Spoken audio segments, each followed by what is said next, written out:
ನಮಸ್ಕಾರ friends. 5th August ಮಂಗಳವಾರದ ದಿನ ಸೆನ್ಸೆಕ್ಸ್ ಎಕ್ಸ್ಪೈರಿನಲ್ಲಿ ಅಗೇನ್ ಮಾರ್ಕೆಟ್ ಇನ್ಸೈಡರ್ ಕ್ಯಾಂಡಲ್ ಮಾಡಿದೆ. ನಾನು ನಿನ್ನೆ ದಿನ ಡಿಸ್ಕಸ್ ಮಾಡಬೇಕಾದ್ರೆ ಹೇಳಿದ್ದೆ ನಿಫ್ಟಿ ಸೋಮವಾರದ ದಿನ ಇನ್ಸೈಡರ್ ಕ್ಯಾಂಡಲ್ ಮಾಡಿದೆ ಅಂತ.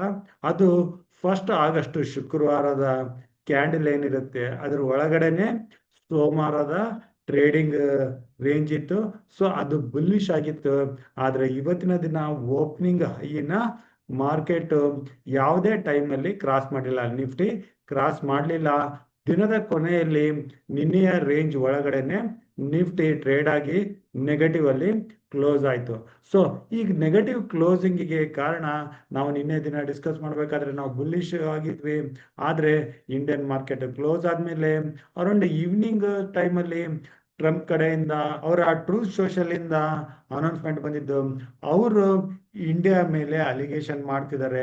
ಇಂಡಿಯಾ ರಷ್ಯಾ ಕ್ರೂಡ್ ಆಯಿಲ್ ಹಾಗೂ ಮಿಲಿಟರಿ ಪ್ರಾಡಕ್ಟ್ಗಳನ್ನ ತಗೊಂಡು ರಷ್ಯಾಗೆ ಅವರು ಯುಕ್ರೇನ್ ಮೇಲೆ ಯುದ್ಧ ಮಾಡೋಕ್ಕೆ ಪ್ರೋತ್ಸಾಹಿಸ್ತಿದ್ದಾರೆ ಅನ್ನೋ ನೆಗೆಟಿವ್ ಇಂಪ್ರೆಷನ್ ಬರೋ ಥರ ಏನು ಟ್ವೀಟ್ ಮಾಡಿದ್ರು. ಸೊ ಅದು ಮಾರ್ಕೆಟ್ಗೆ ಇಷ್ಟ ಆಗಲಿಲ್ಲ. ನಿನ್ನೆ ದಿನನೇ gift nifty around 150 points down ಅಲ್ಲಿತ್ತು. ಅಲ್ಲಿಂದ ಸ್ವಲ್ಪ ರಿಕವರಿ ಕಂಡ್ರೆ ಕೂಡ ಇಂಡಿಯನ್ ಮಾರ್ಕೆಟ್ ಓಪನ್ ಆದ್ಮೇಲೆ ಇವತ್ತಿನ ದಿನ ಅಲ್ಲಿಂದ ಅಗೇನ್ ಕೆಳಗಡೆ ಬಂತು. ಆದ್ರೆ ಮಾರ್ಕೆಟ್ ಸೆನ್ಸೆಕ್ಸ್ ಎಕ್ಸ್ಪೈರಿ ಇರೋ ಕಾರಣ ಕೂಡ ಆಲ್ಮೋಸ್ಟ್ ರೇಂಜ್ ಅಲ್ಲೇ ಟ್ರೇಡ್ ಆಯ್ತು. ನಿಫ್ಟಿ ತನ್ನ 100-ಡೇ ಮೂವಿಂಗ್ ಆವರೇಜ್ 24,600 ಅಗೇನ್ ರೆಸ್ಪೆಕ್ಟ್ ಮಾಡಿ ಅದ್ರ ಮೇಲೆನೆ ಈಗ ಕ್ಲೋಸಿಂಗ್ ನ ಕಂಡಿದೆ. ಸೊ ಇಲ್ಲಿಂದ ನಾಳೆ ದಿನ ಇಂಡಿಯನ್ ಮಾರ್ಕೆಟ್ ಅವರ್ಸ್ ಅಲ್ಲಿ ಬೆಳಿಗ್ಗೆ 10 ಗಂಟೆಗೆ RBI ಪಾಲಿಸಿ ಬರೋದಿದೆ. ಸೊ RBI ಪಾಲಿಸಿ ಬರೋಕ್ಕಿಂತ ಮುಂಚೆ ನಿನ್ನೆ ದಿನ ಹಾಗೂ ಇವತ್ತಿನ ದಿನ ಅವರ ಮೀಟಿಂಗ್ ಶುರು ಆಗಿತ್ತು. ಆ ಡಿಸ್ಕಷನ್ಗಳ ಅಂತಿಮ ರೂಪವಾಗಿ RBI rate announcement RBI governor ಬೆಳಿಗ್ಗೆ 10 ಗಂಟೆಗೆ ಮಾಡ್ತಾರೆ. ಸೊ ಅದಾದ್ಮೇಲೆ ಅವ್ರ ಕಡೆಯಿಂದ ಕಮೆಂಟ್ರಿ ಕೂಡ ಬರುತ್ತೆ. ಸೊ ಅವರ ಕಮೆಂಟ್ರಿ ಹಾಗೂ ರೇಟ್ ಕಟ್ ಹೇಗಿರುತ್ತೆ ಅದನ್ನ ಬೇಸ್ಡ್ ಮಾಡಿ ಮಾರ್ಕೆಟ್ ಅಲ್ಲಿ ಮೂಮೆಂಟಮ್ ಇರೋ ಚಾನ್ಸಸ್ ಇರುತ್ತೆ. ಸೊ 2 ದಿನಗಳ ಇನ್ಸೈಡರ್ ಕ್ಯಾಂಡಲ್ ನಾಳೆ ದಿನ ಬ್ರೇಕ್ಔಟ್ ಆಗುತ್ತಾ ಅಥವಾ ಬ್ರೇಕ್ ಡೌನ್ ಆಗುತ್ತಾ ಅಂತ ನಾವು ಕಾದು ನೋಡ್ಬೇಕಾಗುತ್ತೆ. ಸೊ ಬ್ರೇಕ್ಔಟ್ ಆದ್ರೆ ನಾವು ಮೇಲೆ ನೋಡ್ಬೇಕಾದ ಲೆವೆಲ್ 24,750 ಆಗಿರುತ್ತೆ.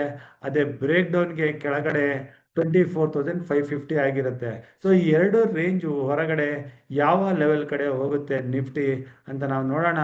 ಬ್ರೇಕ್ಔಟ್ ಅಥವಾ ಬ್ರೇಕ್ ಡೌನ್ ಆದ್ರೆ ಅಟ್ಲೀಸ್ಟ್ 150 to 200 ಪಾಯಿಂಟ್ಸ್ ಮೂಮೆಂಟಮ್ನ ನಾವು ಎಕ್ಸ್ಪೆಕ್ಟ್ ಮಾಡ್ಬೋದು.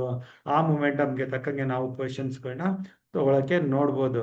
ಇದಲ್ಲದೆ ಓವರ್ ನೈಟ್ ಏನಾದ್ರು ಅಗೇನ್ US ಕಡೆಯಿಂದ ಏನಾದ್ರು ಅನೌನ್ಸ್ಮೆಂಟ್ ಬಂದ್ರೆ ಅದಕ್ಕೆ ತಕ್ಕಂಗೆ ಕೂಡ ಮಾರ್ಕೆಟ್ ಮೂವ್ಮೆಂಟ್ ಆಗೋ ಚಾನ್ಸಸ್ ಇರುತ್ತೆ.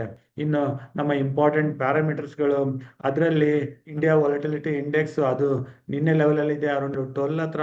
ಅಲ್ಲಿಂದ ಯಾವುದೇ ನೆಗೆಟಿವ್ ಕ್ಲೂ ಇಲ್ಲ. ಆದ್ರೆ ನಮ್ಮ ರುಪಿ ವ್ಯಾಲ್ಯೂ ಅಗೇನ್ಸ್ಟ್ $, ಇದು ನೆಗೆಟಿವ್ ಆಗ್ತಾ ಇದೆ. 87 ಮೇಲೆ ಹೋಗಿದೆ. ಸೊ ಅದು ಸ್ವಲ್ಪ ನಮಗೆ ನೆಗೆಟಿವ್ ಆಗಿ ತೋರಿಸ್ತಾ ಇದೆ. ಇನ್ನು US ಡಾಲರ್ ಇಂಡೆಕ್ಸ್ ಆಗಲಿ, ಇನ್ನು US 10-year ಬಾಂಡ್ ಯೀಲ್ಡ್ ಆಗಲಿ ಯಾವುದೇ ನೆಗೆಟಿವ್ ಕ್ಲೂ ಕೊಡ್ತಾ ಇಲ್ಲ.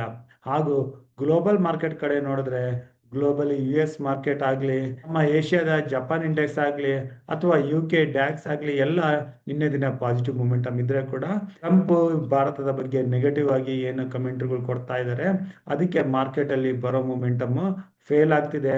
ಅವ್ರ ಕಡೆಯಿಂದ ಏನಾದರೂ ಪಾಸಿಟಿವ್ ಅನೌನ್ಸ್ಮೆಂಟ್ ಬಂತು ಅಂತಂದ್ರೆ ಅದು ಖಂಡಿತವಾಗಿ ಮಾರ್ಕೆಟ್ಗೆ ಪಾಸಿಟಿವ್ ಆಗೋ ಚಾನ್ಸಸ್ ಇರುತ್ತೆ. ಹಾಗಾಗಿ ನಾವು ಟ್ರಂಪ್ ಕಡೆಯಿಂದ ಕೂಡ ಏನಾದರೂ ಟ್ವೀಟ್ಸ್ಗಳು ಬಂದ್ರೆ ಅದು ಯಾವ ರೀತಿ ಬರ್ತಾ ಇದ್ದಾವೆ ಅಂತ ನೋಡ್ಬೇಕಾಗತ್ತೆ. ಇವತ್ತಿನ ದಿನಕ್ಕೆ ಇಷ್ಟೇ ಪಾಯಿಂಟ್ಸ್.